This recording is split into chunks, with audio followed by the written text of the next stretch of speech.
send signals to one another with beautiful chirps and tail feather movements.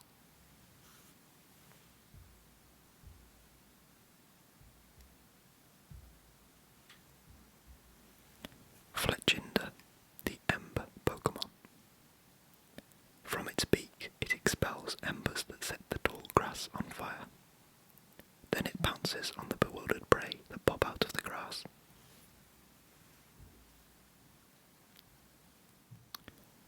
Talonflame, the Scorching Pokémon. In a fever of an exciting battle, it showers embers from the gaps between its feathers and takes to the air.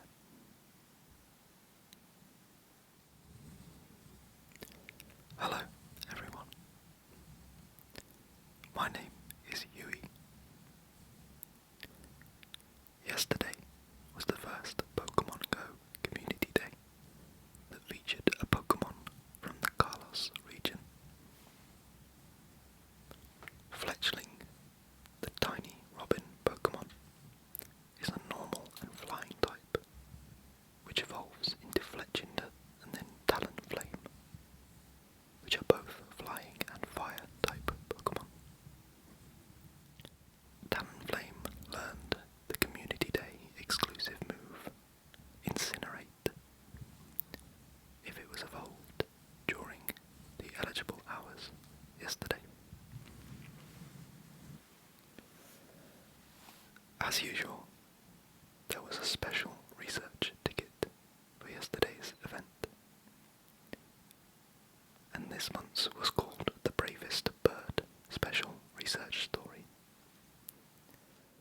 To get extra candy for the Fletchling that I caught yesterday, I mega evolved my Pidgeot for the first time, which boosts the candy for any normal or flying type Pokemon that you catch. And as I said before, Fletchling is both normal and flying type. I really like the purple details shiny Mega Pidgeot has on the tips of its wings. Like any other community day, let's start by popping on an incense and seeing what the professor has to say.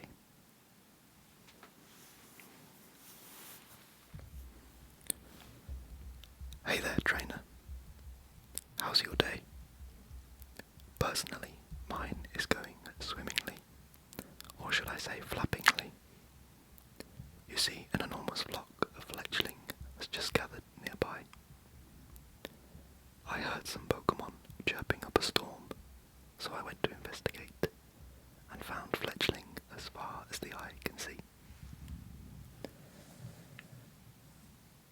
Fletchling is known as the tiny robin Pokemon, and it's typically quite amiable and easy to train.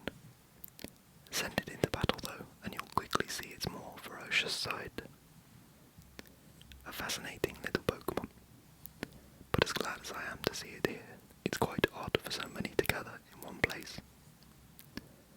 Would you mind conducting some research so we can better understand what's going on?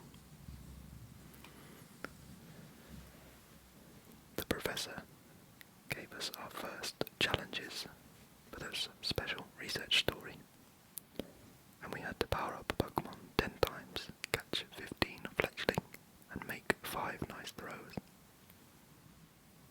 With the Kanto event that finished about a week ago, I managed to get myself a few high IV Venusaur with a Frenzy Plant, so I decided to power up one of my 98% IV Venusaur to complete this challenge.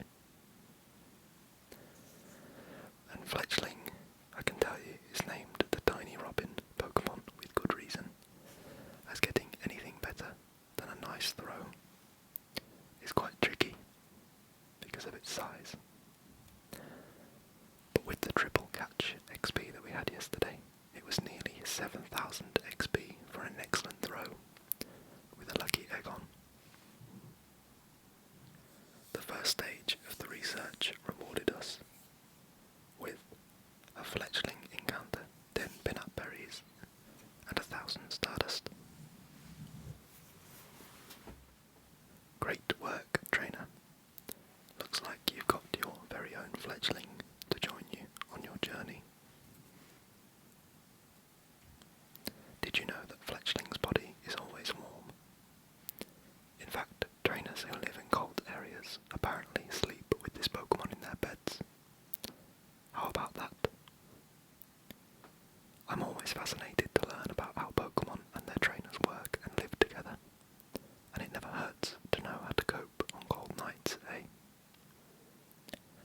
Anyway, Fletchling evolves into the flying and fire-type Pokémon Fletchinder, known as the Ember Pokémon.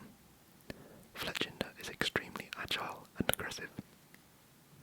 It's also incredibly fast. Its speed from takeoff puts it easily among the fastest of all bird Pokémon. When you're ready, why don't you try evolving your Fletchling into Fletchinder? I'd love to witness that famous speed firsthand. The professor asked us to catch another 15 Fletchling, rewarding 20 Fletchling candy. Then transfer 10 Pokémon and evolve 3 Fletchling into Fletchinder. We were rewarded with another Fletchling encounter and a Fletchinder encounter, which was actually my Pokédex Fletchinder, unless I evolved one first for the challenge, but I can't quite remember. That's a fine Fletchinder you've got there, trainer. Congratulations. Naturally, I've been busy as well. In fact, I have some information you may find useful as you train Fletchinder. You see, Fletchinder is known to expel embers from its beak to set grass on fire. Then it pounces on the bewildered prey that flee the flames. Pretty intense, huh? Best not to wing it during training if you catch my drift. Try not to let any fires Fletchinder starts get out of hand too. We're all responsible for caring for our environment after all. With that said, there are a few more tasks that I'd like you to complete in aid of our research. Chief among those is to obtain a Talonflame, the evolution of Fletchinder. They're said to have magnificent wings. Do you think you could evolve your Fletchinder, trainer? I wanted to wait for my first shiny Fletchling before I evolved it all the way through to its final evolution stage, Talonflame.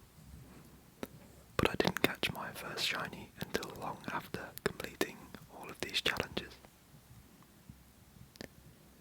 Here's the clip of the first shiny that I managed to catch, which took me a few encounters to find.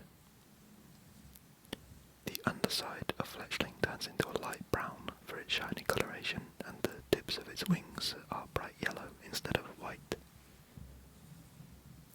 I really like the bright coloration of shiny Talonflame,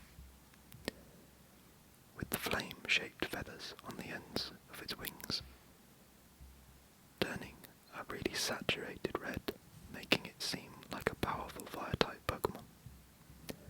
The yellow chevron pattern on the tail as well really stands out against the dark tone of red. It's a pretty nice shiny overall. So the last tasks that we had were to make 3 great curveball throws, evolve 1 Fletchinder, and transfer 10 Pokémon, which didn't take very long to complete at all. For these last few challenges, we were given 200 XP, a rocket radar, 10 Ultra Balls, some Great Balls, golden raspberries, and a Poffin, which is always included in the research ticket and makes it feel worth the price. So then there was nothing else to do but to complete the special research story, The Bravest Bird, by claiming these last few encounters and rewards. 2 silver pinup berries, a Fletchling encounter, 300. 2 silver pinup berries, a Fletchling encounter, 3000 XP, 2000 Stardust, 2 rare candy, and a Talonflame encounter. With the new silver pinup berries combined with the mega boost for candy, catching this Talonflame gave me 25 candy for 1 Pokemon catch. And because I'm trying something new for this video,